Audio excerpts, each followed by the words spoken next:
Okay, I'm going to go to our last speaker, and that's John, and ask him a question about the coalition's government. First of all, their decision not to build any more airports in London, and secondly, to emphasise the issue of tackling climate change with economic growth. Is that good news for Leeds Bradford Airport? That's a big question, Keith. I think that there's a range of things in play, but continuing the economic theme is airports are engine rooms for growth, and successful city regions have successful and growing airports. And they create those jobs, they allow people crucially to come into the region and to invest. And I think the point about how we deal with policy at London, where there will be no further runway capacity, it's current policy. But there have been some helpful statements in policy terms about what that means for the knock-on effect on regional airports and how the runway capacity in regional airports across the UK can take up that demand, if you like, and do that. And there are some opportunities and some pressures in that regard for us. And for example, the services we have over the hub in Amsterdam have gone up from 3 to 4 a day, and the load factors on those have gone up from this region. So that's a big expansion in capacity and further support, which sort of makes the point that it would be great if we could get down to London and transit via Terminal 5 and get around the world, and clearly we want that. But in the absence of actually any room at Heathrow to do that, that's going to be a problem for a little while, I suspect. So the opportunity really is to grow regionally and take up that slack, which we will do. On the economic side, the industry does come in for quite a lot of criticism on environmental, by the way. And on that point, we're doing an awful lot more than people perceive. And just recently, and the members in the audience may know that there have been trials on biofuels for actually powering aircraft, something that would have been unthinkable a few years ago. Those things are happening. Engine technology is moving on. Range for smaller aircraft is getting longer and longer. And there are all sorts of investments going in, and these are hugely important because there is an alignment there between the environmental agenda for the industry and just good business. And when you bring those two together, and that's happening in aviation, that's a powerful incentive for growth. Are you confident about the future, Leeds? Yes, absolutely. Well, we are. I shouldn't be making a plug from the stage, should I? But hey, the aviation year ended 31st of March. We were actually top of the UK league in growth for the UK by some distance, and we expect that to continue. And I think the reason for that is really fairly clear, that despite the economic conditions, our airport has not met and still does not meet the demand for air travel arising in this region by a long, long way. So that is what we need to fix, but we're getting there. You got your advert in? Very good.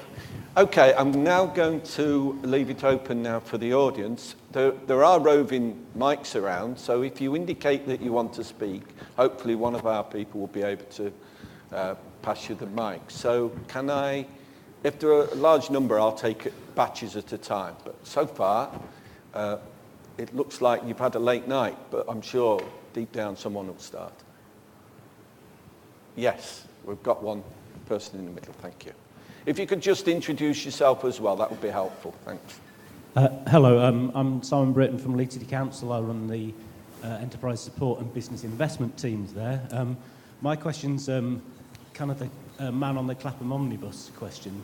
Just come on the train from York, and the way our political geography influences transport in terms of trains in the city region actually goes back to 1974 rather than to now. You know, we've got a system where it's easy to travel within West Yorkshire, but not within the city region. Do you think that's something that might change over the next few years? And how do you think the political geography of the LEPs and the city region is going to influence the way that some of the big institutions that are still set up ready for regions and metropolitan districts, do you think that's going to change and influence transport? Who wants to take that, Jim? Well, happy to.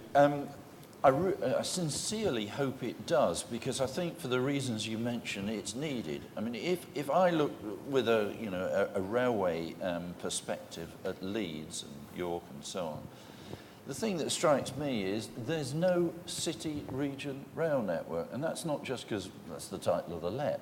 If you look around Europe, that's what the big cities have. And the trains don't come into the terminus and sort of everybody gets off and the train sits there, which is very wasteful and inefficient, and then goes back to where it came from. They operate across the city. They're nearly always electrified networks, of course.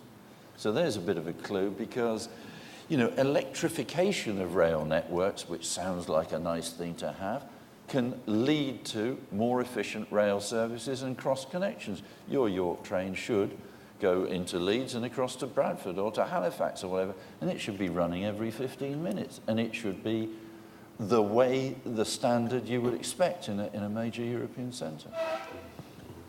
Okay, yeah, I did recently travel to Salzburg, flying to Munich and then catching trains all the way through. And it's just as you said, really impressive connections. Felt seamless before you got there. So I think we've a long way to go. Anybody else who, yes, we have a person down the front. Again, if you can introduce yourselves. Have you got a mic? It's coming, yeah.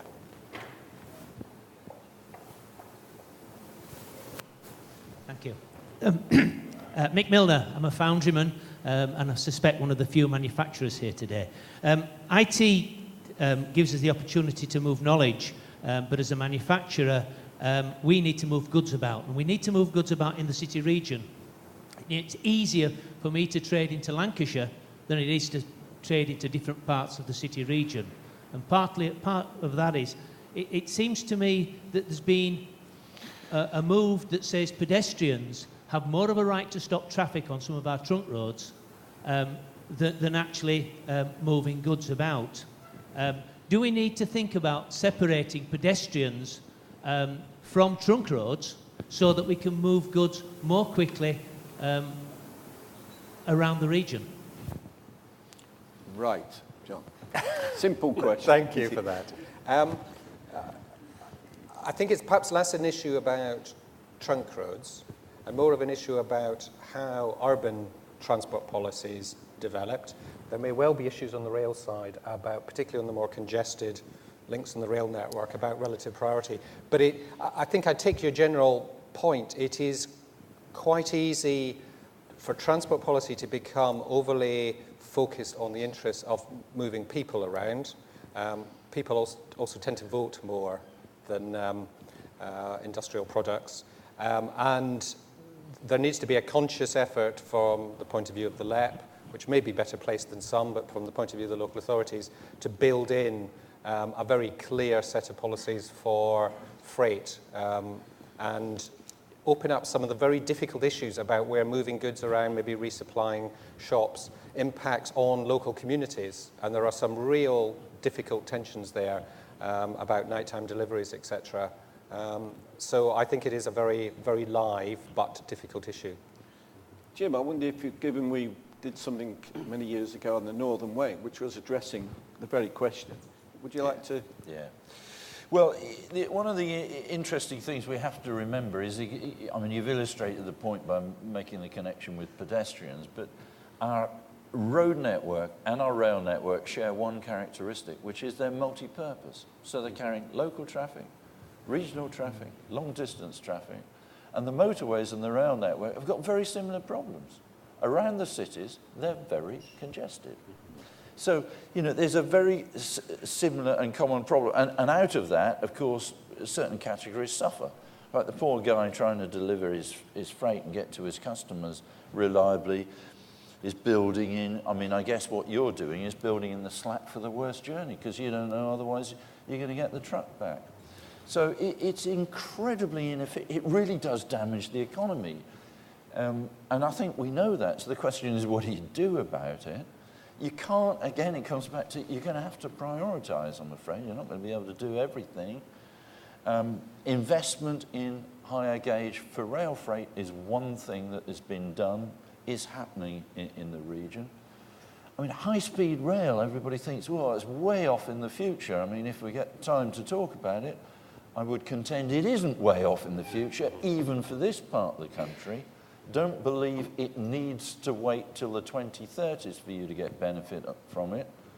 And if you take the fast passenger trains off the rail network, there's more room for something else, including freight, if that's where the demand is. Okay. Anybody else want? One small observation which helps a bit, I think, but clearly is not at the core of the issue, which has been outlined. I think when I look at organisations that have large workforces, and I would include BT in this, are travelling into urban centres to work. Coming back to the use of IT, one of the things we do not do well in this country is not to say to people, you just stay at home today. That's not practical nor necessarily correct, but allow flexibility of when people come and go out. Quite often I will go and do conference calls at 8 o'clock in the morning in the house, and I'll go into work at 10 or half 10, and I'm not causing congestion on a busy road coming in and out of Edinburgh. And it's a small thing, but I think thinking a bit laterally about how we use the transport infrastructure, it requires culture change in organisations. It requires a degree of trust of employees, actually. But it can start to eat into the problem because we're clearly not going to fundamentally change a big problem overnight. And so I think practical solutions like that can help. John, do you? Yeah, I think if you look at what happens in, good examples are often given in Germany, the norm is to leave the car at home. And the reason for that is the incentive is there because the transport mechanism is at the end of your street and it goes straight into town and it integrates with everything else. So why wouldn't you? Yeah. And I think in this country, it's not just in this region, integration of transport is, should we say, it's not something that is done everywhere. We have some good examples and we have some very poor ones. And for example, in our own region, with our airport, we want rail into the airport. We think that's a very important thing. We have to join the things together to make sense of the whole. Okay, we've got, if we can get the mics at the front, we have. We'll go to, I think, first one, I'll come to you, and somebody behind you. Tony Reeves from Bradford. Just on that point, John, because people mentioned before priorities for the city region transport, but didn't talk about what those priorities were. What would light rail connections to the airport from both Bradford and Leeds city centre do for your growth potential, and what would be the economic benefits of that growth if it was achieved? Wow, how long have we got to answer that one? Yeah, I was going to say, it gets dark at 9 today, and we've got to finish by now. I think anywhere between significant and massive. If you have the rail coming into the airport, the inbound potential and the attractiveness of our airport and therefore our region as an arrival point for passengers, but also for airlines to consider coming to, is transformed because they can see an integrated transport mechanism. And we can't offer that currently. And as you well know, Tony, we could offer that in the future. So a very profound effect. And I think if there's some compelling commercial realities behind that as well for the region and for the airport, is that we've got a situation where the real potential for our airport is at least double what we have now in passenger numbers. That is absolutely unsustainable going forward and beyond that without an integrated transport policy which enables it. Because not everybody can come by car, and we don't want everybody to come by car. So there has to be bus alternatives, rail alternatives, and an integration in order for that to fulfill its potential.